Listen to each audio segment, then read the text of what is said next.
Cheapo. Time for this year's first foray into the pound shops in our increasingly mislabelled Poundland specials because, of course, most of the items seem to come from Pound World these days, with a little sprinkling of 99p stores on top for that frisson of joy we all need in our lives. Speaking of which, we can now distract ourselves from the horrors of the world with an amusing hound, thanks to funny dogs. They're dogs. They're funny, you can wind them up and then wind them up some more. Hopefully something actually happens to this clockwork action. And if you think they look a bit shit in the photo, wait till you see it in real life. I'd like to point out that I did not peel the fur off here. This is how they all were in the shop. This isn't even a particularly bad example. Never mind. Your manufacturers may have not cared about you, but actually we don't either, so let's stop that. Anything on here? Nope, this is made by the ironically named Top Toys. Sad Onion's quite interesting. Has a kind of, looks really, really pissed off. Sort of horrified with what he's done with his life, Onion. He's seen the design of this, hasn't he? So, what do you do that's so amusing, funny dog? Presumably it involves the movement of your front legs on the grounds that there doesn't seem to be anything else going on, really. And it's clicking weirdly. Wind him up and watch him amuse. Go, go, funny dog! Okay, let's try that again. It appears to be a cross between a crap hound and some sort of road drill. Not entirely sure. Right, I'm going to grab the bit of cardboard off the advent calendar from last year before I chuck it in the bin. And let's see what he's supposed to do.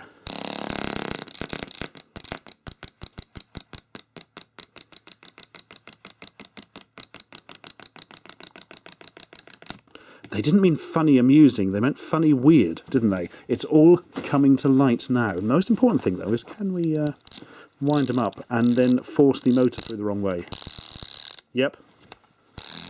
Just flatten the old road there. Bloody hell, it's 8 AM, but I need to be starting that, innit? I'm trying to sleep, I'm working nights. And other things that people shout at road crews. Well, thanks, funny dogs. Already, this is the greatest day of my life, and I haven't even seen what the blithering hell this thing is yet. Multifunctional stand ear. Earphone tidy, keyring, and phone stand. It's ear-shaped silicone with sucker.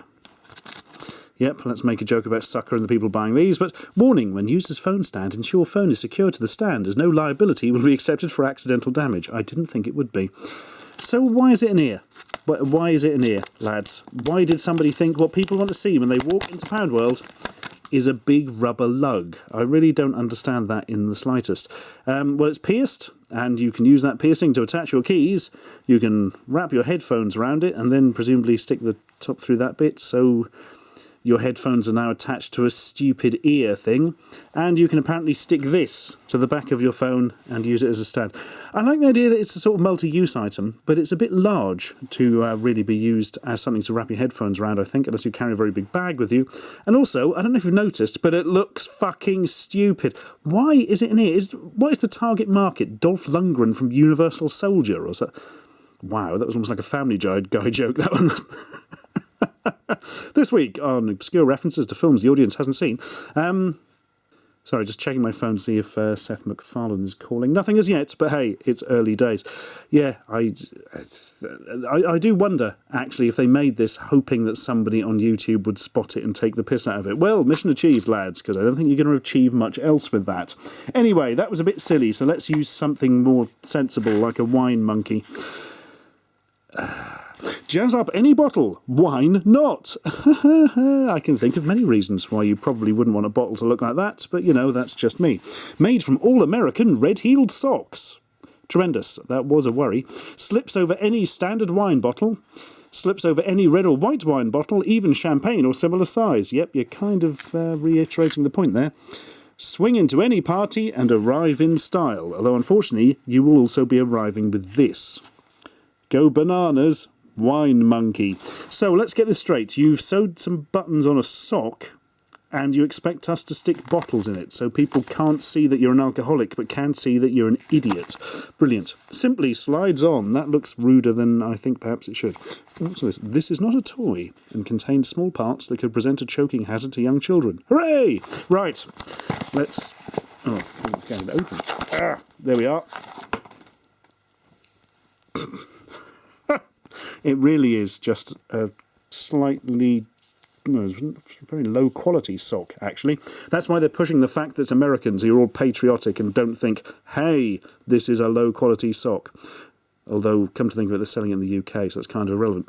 These aren't even sewn on, these buttons. They are glued on. That is amazing. Right, Sock Monkey. Let's get some high quality booze. There's nothing quite like it. And... wow. Oh, hang on, I'm doing it the wrong way round. Oh my god. I'm breaking the Sock Monkey code. This is, frankly, one of the most bizarre things I think I've ever done. There we are. Hilarity, thy name is Wine Monkey. More like why rather than wine. I think it's like a Christmas present for somebody you really hate. Could you actually use it as a puppet, though? There's only one way to find out, and that involves being very confused, because, of course, you have to stick your hand in the top of its head. Hey there, Stuart. Let's have some fun with Poundland. Jesus, your fucking hand's in my brain! And that's why I'm not allowed on children's television anymore. Anyway, enough weird animals. Let's have a weird animal instead. Okay, I've noticed a theme here. Bitey panda, anyone? Right, there's various problems with this, other than the fact that this toy does seem to actually have been designed to injure children. Ow. Ow. Ow. Imagine 9 hours of that looping. Still probably better than what you're getting on most cable channels. It's got this kind of weird, extremely frightening symmetry of absolute fricking Lovecraftian horror going on. I don't really understand what's happened here. It's like they've seen an animal from the side, given it a giant head, but then, you know, the whole sculpting from a front bit was a bit difficult, so we've just gone on... Sorry, that really does freak me out. And produced this kind of, weird entity that should never have existed. And to really drive things home, they had to put a tag on it. So in order to get the tag, they decided to literally drill a hole between its bloody eyes in order to put the tag. Isn't there somewhere else you could have put the tag rather than drilling a specific hole between its thing's eyes so it looks even more dead than it did before? Let's have a look at the extremely complicated mechanism. Spring and dodgy string. Marvellous. Right, what is the theory behind this then? Chompers from Wild Republic. Proceeds from this sale are helping support foundations for disadvantaged children, mainly because they've been bitten by this fucking thing, and abandoned animals that were abandoned because they were normal and not weird, symmetrical mutant monsters. I very much doubt any money from this went to charity, because by the time it's going to Poundland, it's probably being sold for a fraction of what it should be. Yeah, I can see why this ended up in Poundland for various reasons. The main thing is, do you really want to give kids a toy that not only shows them what animals don't look like, but just seems to exist to hurt them and get them to hurt other people around them? Marvellous. Well, you can always hide it in your sock monkey, I suppose. Now, the next thing is quite fantastic and does indeed come from the original place for me, Poundland. I went in there and they had a load of audiobooks. Chivers, or possibly Chivers, audiobooks, complete and unabridged. You don't miss any of the good parts of The Whip Hand by Victor Canning, as read by Valentine Dial. If you're wondering who Valentine Dial is, it's that guy who you may recognise from every television programme in the 70s at some point.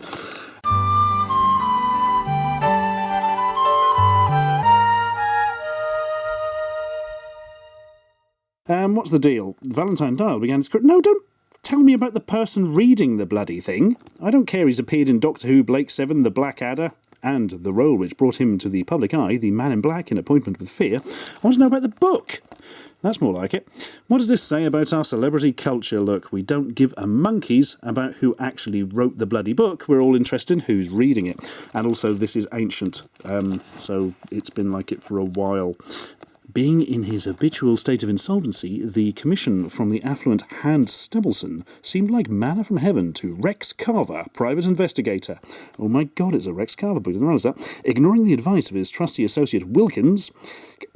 Is that his name for his penis? Is that his trusty associate? This has already got a subtext. Carver agreed to track down Katerina Saxman, whose name appears to contain the word sex, the beautiful German girl on whom Stebbleson claimed to be keeping a fatherly eye. Okay, this is just the subtext of this is terrifying me. Anyway, it was written in 1965 by Victor Canning. Thanks, mate. Playing time, 8 3/4 hours. It's a long one. And, of course, the real joy is it comes on bloody audio cassettes. I was going to say, I wonder how much this was originally. There doesn't seem to be any sort of RRP thing going on. So, yeah, from 1984. How did Poundland get this? I literally bought this less than 6 months ago.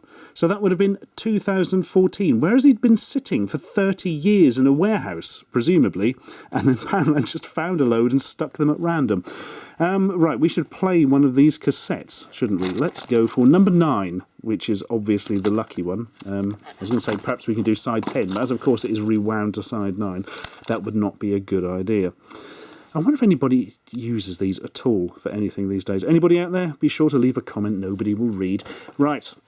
Get my trusty cassette player, which was made about the same year as these were recorded, I think. Let's fast forward it a bit.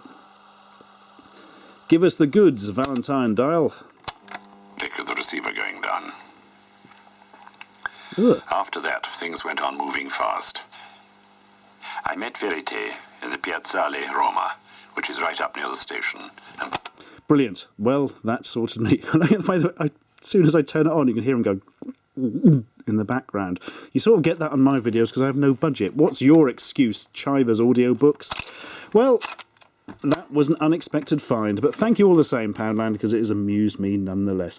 Now, to end, for once, I would actually like to show a good item that Poundland sell, and I was very pleased to get for £1 this gigantic Lego Mindstorm set. No, not really. It was actually this exciting pig-shaped torch. Combination torch with 2 LED bulbs and batteries for instant use. Pump action self generates power anytime. And if you have ever wanted light to come from a pump action pig, this is the perfect thing. Unfortunately, they don't sell them at the moment. This is something they only sell when the camping gear comes out in the summer. But they are surprisingly good, especially for £1. Basically, look, it lights up with them LEDs in its nostrils. But more importantly, flick this. And you can keep going with dynamo power for as long as you like. And yes, I know it's stupid and looks like a pig. It's actually a really useful thing to like have in the car if you are out camping. Because it means you've not only got a torch, but it doesn't matter if the batteries run out, because you can do this. The only thing it's not good for is if you're being sort of hunted through the woods by somebody from a slasher movie, because they'll be able to hear you doing this. And it will give away your location. But then you can amuse them with the hilarious monkey sock, and when they least expect it, smash them over the head with it, because it's actually got a wine bottle in the middle. You see, it's all coming together. Maybe you can keep an ear out for them with this, and then, I don't know, get some ideas of how to fight from this whip hand book. And there's a panda. No, I can't think of anything. Maybe you could actually use it to torture the murderer for information to see if there are any more murderers around before you go and stop them. It's a living. Subscribe.